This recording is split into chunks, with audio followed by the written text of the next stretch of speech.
Hi guys, welcome back to yet another video. My name is Martin. I'm filming this in my storage unit tonight. Tonight being Monday night. I went to my local comic book shop today.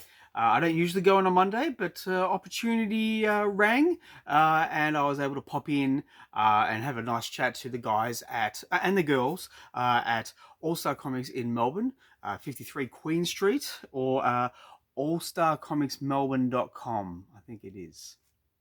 Just Google it. They've got a really nice online store. And anyhow, I bought a bunch of books, just a bunch of books, and I'm going to end on a couple of key issues. I know I've only just bought them tonight or today, but yeah, I can already tell these are going to be key. So the first one I want to show off is something I took a bit of a chance on. It's Archie Meets Jay and Silent Bob. Now, if you're a fan of comics in the 90s, you'll certainly know who Jay and Silent Bob are. Um, I was a fan in the 90s. I watched their movies. Not like okay, I haven't watched all the Kevin Smith movies, but I've watched enough of them to get a fair idea of the style, the kind of humor and the kind of style.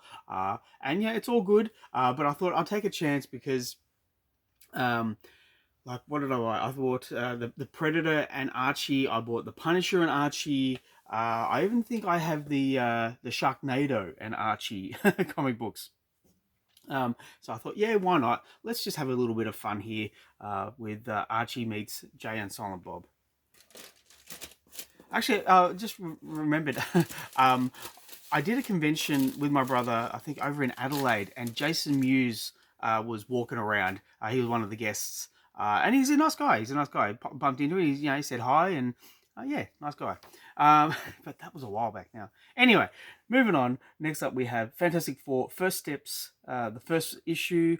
I don't know if this is an ongoing. I'm just gonna have a quick look. Jeez, what? There's some really nice stuff in here. No, it's just a one shot. Okay, I'm not going to spoil anything, but there's some really nice ads in here, and it's like a nice little homage to Fantastic Four #1. Um, yeah, but there we go. I'm really, and you know what? After seeing Superman, I'm really looking forward to Fantastic Four. I think it's going to impress a lot of people. That's just my interpretation, but just my opinion. Talking about Superman, because we have the poster here. We have Supergirl. This is issue 3, and I went in thinking I was going to hate this because what's the name? Josie Campbell. I think it is. Let's just say it is because I cannot remember, and it's probably at the back because they always like to put the credits at the back now. I don't know. It's all over the place. Sophie Campbell. What am I thinking? Josie Campbell. I think Josie Campbell did the Shazam series. Sophie Campbell. Sophie Campbell did like 50 issues of the Teenage Mutant Ninja Turtles, and really, it was not a path that I was really all that interested in. But I read the first issue, and there was a lot of talky talk. But by the end of it, I understood where Sophie was going with this. And I was like, okay, cool. I'm on board for at least the third issue. The second issue hit, and it was more of the same. And I was like, okay, I'm getting the rhythm here. I'm kind of enjoying it. So yeah, the third issue is going to be the make or break. I think it's going to be make. I think it's going to be good. Yeah, but we'll see. We will see. Next up, talk about Teenage Mutant Ninja Turtles. We have the Mutant Nation spin-off series, which is basically all their auxiliary characters. Let's see, we've got Fugitoid. We've got No One or Nobody, I think. No One, Nobody. And why am I spacing on his name? I'm thinking of Professor Hamilton, but that's from Superman. I don't know who this guy is. I can't remember off the top of my head. But yeah, it's a fun series, and it just shows off the auxiliary characters in the Teenage Mutant Ninja Turtles. Anyway, I'm not going to flick through it and have you watch me because that'll be make for a boring video. Next up, we have Blood Type issue 2. Now, because of Free Comic Book Day, I felt like I'd already read the first issue because there was a Free Comic Book Day edition.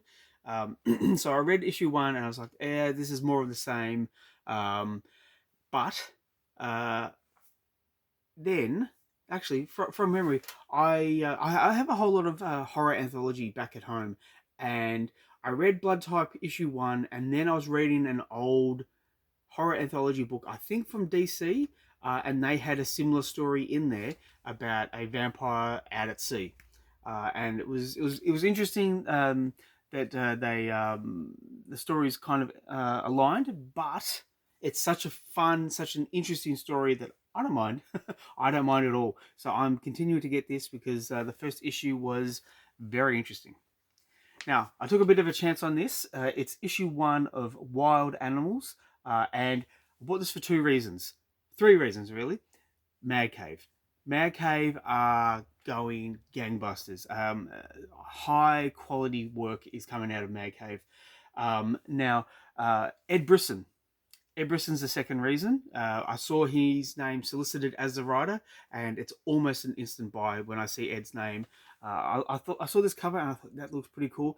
It's Andy Kahn, Andy Kahn on artwork, and I'm like, it's trifecta. I can't lose. This is going to be some fun stuff. So I'm looking forward to reading this for those 3 reasons, and I will post it on my Instagram account, Hannibal King 2099. I'll post it after I read it, and I'll do a little spiel about it.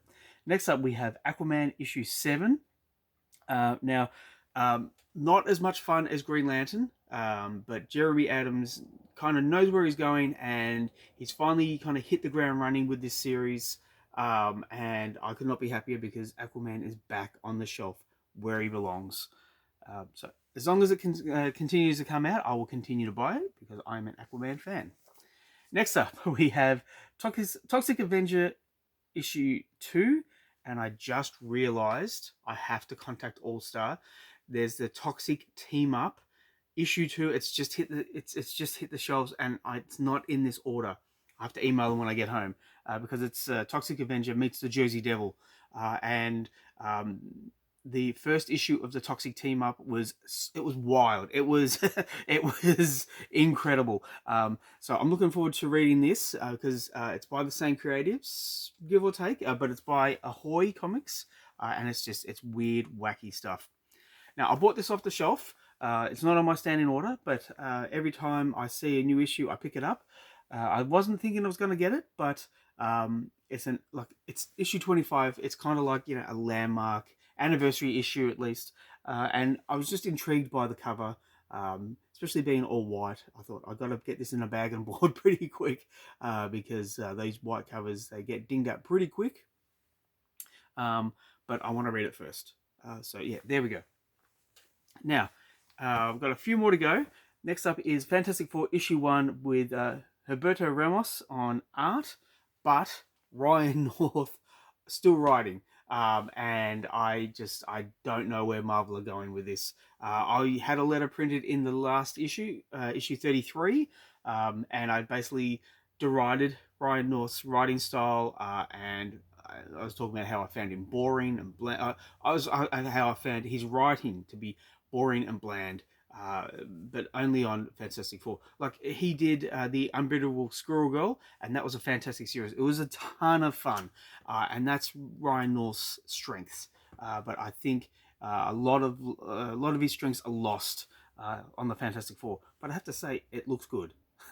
So I will be reading that shortly. Now, what we have next is the Marvel Swimsuit Special, and it's got a Adam Hughes wraparound cover, and I thought this was going to be treasury sized, and I also thought it was going to be nothing but pinups. There's actual story in here, so it's a little bit disappointing, Marvel, because I have nearly all the Marvel swimsuit editions. I think I have one that's missing, maybe the first one, but they're back at home, and they're treasury sized, and each page is beautiful to look at. Now, admittedly, there's some really nice artwork in here. Yeah, like again, Adam Hughes. Don't mind Power Man and Iron Fist, but I mean, look at She-Hulk there. Just gorgeous, absolutely gorgeous. And um, there's a Deadpool one in here. It's hilarious. I saw it and I'm like, yeah, I know exactly what you're going with here, and it's just fun and silly. Yeah, I'm looking forward to reading that. But I wish it was in the style that we had in the '90s. So I've got two more books to go, maybe three. Up next is Predator: Black, White, and Blood, issue 1. Now, I didn't get the Predator kills the Marvel Universe, even though I heard that that was like, the hot book. I gave that a miss, but I wanted to get this, so I'm getting this as the series. I do like the far out, man. That's crazy. Shall I show it to you? Just, yeah, I'm not spoiling anything, but I mean, look at that. That's insane. That's some really fun artwork. Oh boy, that's going to be a fun read. Yeah, that's why it's the second on the top of my list. So I'll be reading that the second. This is the first book I'm going to read. I'm really happy with it. It's Red Hulk. It's issue 6. It's by Ben Percy, and it's all with the One World Under Doom. And yes, it's continuing on with issue 7. Yeah, Ben Percy should have been the guy to write One World Under Doom.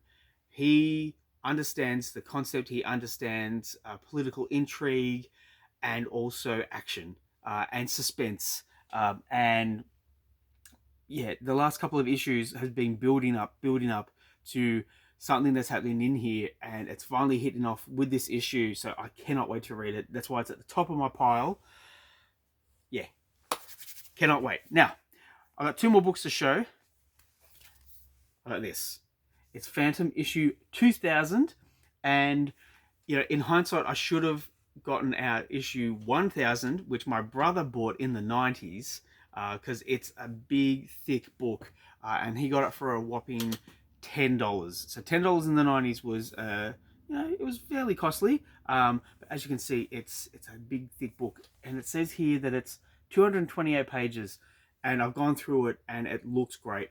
It's also got a little thing for Fru, from the crew at Fru, and I was trying to remember all these characters, and I can only remember a few. So there's like the Shadow, obviously the Phantom, and then the Panther.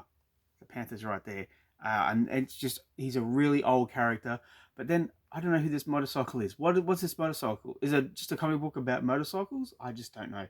I think this is the Golden Eagle, but I think that's the extent of what I can remember off the top of my head. But yeah, I bought two copies. I bought one for my brother and then one for me. Now I'm not a huge Phantom fan, but this is in the comic book format that I like. So yeah, I thought, why not? It's issue 2000. It was a bit costly, but I think it's worth it. Now the key issue I wanted to show off. Now talking about the Marvel swimsuit editions and the Treasury format, we have this, and I've just seen the back cover. Wow. So this is the Superman Treasury 2025, written by Dan Jurgens, my particular favorite writer and artist for Superman, but that's purely like it's a generational thing. He did the Death of Superman. He was huge in the 90s, and then after Superman, he went on to do Captain America, and I thought that was great as well. So yeah, for my money, Dan Jurgens can do no wrong when it's Superman or Captain America. And we've also got Bruno Redondo, who he'd recently completed the Nightwing series with Tom Taylor, and as much as I enjoyed it, the artwork was what I was there for. It was just some beautiful artwork. Every page is golden. I want to show off a few things, but I don't want to spoil anything. And it's a mixture of Bruno's work and Dan Jurgens' work. What can I show you that's not a spoiler? Yeah, okay. Just, it doesn't have Superman on there, but just beautiful artwork by Bruno. And I wanted to show off, we have my boy Aquaman right there, drawn by Bruno. So yeah, very happy to get this. It was $14.99, so quite costly, but you get what you pay for. And it just reminds me of the Treasury editions from, I think they were from the 70s. And every time I go to a convention, I always seem to find them. And I'd like to get them all, but they're kind of cost prohibitive. But this one came out and I thought, yeah, let's get it and let's check it out. And it looked great, so I can't wait to read it. But that's the video for tonight or today. Please let me know what you think in the comments down below. Please like and subscribe if you wish to. I'd really appreciate it. Thank you as always, and I'll catch you at the next one.